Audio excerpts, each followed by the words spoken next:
Bonjour, nous sommes à l'Université de médecine, pharmacie, sciences et technologies aujourd'hui dans l'émission Mythes et réalité de l'Union européenne et nous avons un grand plaisir et honneur d'avoir comme invité Madame Abla Rouag, un grand professeur de psychologie en Algérie et qui va participer à notre conférence internationale Jean Monnet pour apporter une contribution scientifique sur ces thèmes de prédilection. Donc, Madame, soyez la bienvenue.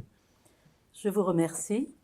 C'est un honneur et un plaisir pour moi d'être présente aujourd'hui, de participer à cette conférence et de venir pour une première fois en Roumanie.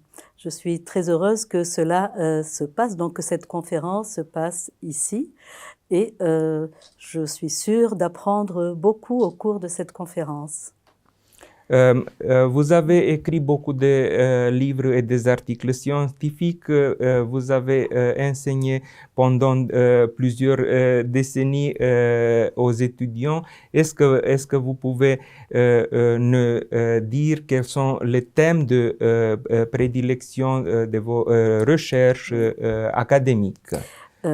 Oui, alors ce sont essentiellement les problématiques des jeunes. Donc tout ce qui concerne la marginalité des jeunes, l'exclusion des jeunes, l'exode illégal des jeunes, le chômage des jeunes, enfin tous les problèmes auxquels sont voués les jeunes, donc sous différentes optiques. Et dans différents registres, donc des thèses de doctorat, des projets de recherche. Donc c'est essentiellement les problèmes des jeunes, mais sans exclusion. Je veux dire que nous abordons également des problématiques sociales qui concernent pas seulement les jeunes, mais aussi les adultes, les femmes, les populations vulnérables de façon générale. On a eu le plaisir de voir que vous avez étudié les problèmes d'intégration sociale et d'inclusion des jeunes gens, y compris ceux qui ont été dans une pénitentiaire et est-ce que je pense que ça c'est vraiment une chose très intéressante que vous étudiez. Est-ce que vous pouvez nous présenter les résultats de vos recherches? Oui. Alors une grande partie de mes recherches s'est déroulée non pas seulement à l'université, mais auprès d'organisations internationales où je suis experte, consultante auprès de l'UNICEF. Et dans ce cadre, j'ai beaucoup travaillé sur la protection de l'enfance. Donc là aussi, sous des aspects assez différents, et particulièrement sur les enfants en conflit avec la loi. Et j'ai également travaillé avec le PNUD, donc là, avec les adultes, mais aussi les enfants, donc en situation de détention dans des établissements pénitentiaires. Et j'ai travaillé donc sur les programmes, les mécanismes de la réinsertion sociale des personnes détenues. Alors cette réinsertion sociale est extrêmement importante pour l'individu, c'est vrai, parce qu'elle lui permettra de retrouver sa dignité, d'acquérir des compétences, de retrouver peut-être une famille avec des liens familiaux restaurés. Enfin, elle lui permettra de se faire ou de se refaire une place dans la société. Mais cette réinsertion sociale est également très importante pour la société. Donc la réinsertion ne concerne pas seulement l'individu qui va se réinsérer, mais elle est bénéfique pour l'ensemble de la société. Elle est bénéfique parce qu'elle va permettre d'abord la diminution de la récidive. Donc elle va permettre de baisser les taux de récidive et donc de baisser les taux de détention et de criminalité de façon générale. La détention coûte cher à une société. Il faut beaucoup d'argent pour financer des établissements pénitentiaires. Donc il faut permettre à ces gens d'être hébergés, d'être nourris, etc. Donc ça coûte extrêmement cher aux États donc, de financer des établissements pénitentiaires. Bon, elle a également d'autres impacts sur l'économie des sociétés en général.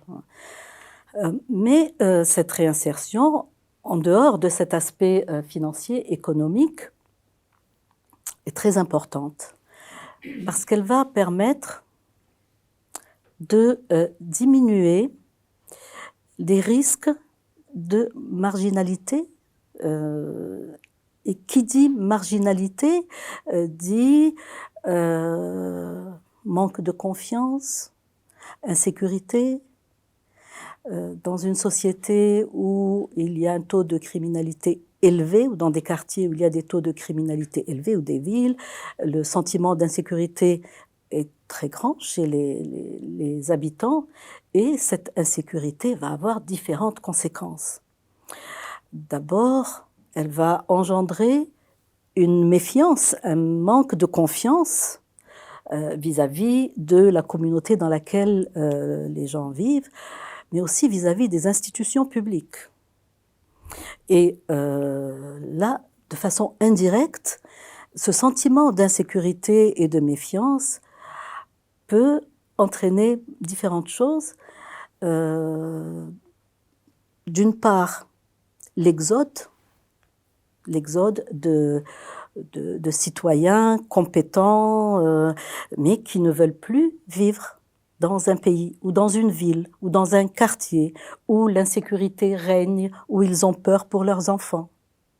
Donc, diminuer ou limiter le taux de récidive chez les criminels va diminuer de cette méfiance, de ce manque de confiance, et donc diminuer le taux d'exode des élites. Mais ça va également diminuer le taux d'immigration clandestine, d'immigration illégale, qui sévit dans beaucoup de pays, y compris le mien, où beaucoup de jeunes partent donc de façon illégale dans des canoës de fortune, des bateaux de fortune, vers les pays avoisinants, vers l'Italie, la France, l'Espagne, au risque de leur vie, et donc arrivent dans des pays où ils ont un statut très particulier. Et cette donc, méfiance vis-à-vis de leur pays est à l'origine en tout cas, est en grande partie responsable de cette immigration clandestine. Voilà, donc la réinsertion sociale des détenus peut engendrer des effets très bénéfiques dans ce sens où elle va diminuer donc des possibilités de partir. Donc soit des élites, soit des personnes qui ne voient aucun avenir devant eux, qui vivent dans des sociétés qu'ils ne sentent pas sécures. Oui, et d'après vos recherches académiques, quel est le taux d'intégration de ce type de personnes? Alors, il est difficile de définir un taux de réintégration de façon précise, parce que la récidive est calculée dans le temps. Donc, ce n'est qu'au bout de 5 ans, lorsque la personne n'a commis aucun acte délictueux ou criminel, que l'on peut dire qu'il n'y a pas de récidive. Après 5 ans, il ne s'agit plus de récidive, mais d'un nouvel acte criminel. Donc, c'est un peu compliqué de faire des calculs dans ce sens, mais on peut présumer que les taux de récidive restent assez élevés, considérant que les taux de détention ne sont pas en baisse. Merci, Madame la professeure. Nous sommes enchantés de vous avoir ici en Roumanie et surtout à notre université. Et vous êtes toujours la bienvenue pour enseigner chez nous comme professeur visiteur et participer aux conférences scientifiques. Merci encore une fois. Je vous remercie. Et maintenant pour notre public rumen, o petite traducțiune. Am avut bucuria de a o avea ca invitată pe doamna Abla Ruag, profesoară de psihologie la o universitate importantă din Tunisia și care ne-a vorbit despre reinserția socială a tinerilor care au fost condamnați și despre importanța de a avea o societate stabilă atât pentru elite cât și pentru societatea în ansamblu. Alminteri, oamenii își vor părăsi locurile unde nu se simt în siguranță, iar migrația reprezintă o problemă atât pentru Algeria cât și pentru alte țări mediteranene din Uniunea Europeană. Mulțumim, la revedere!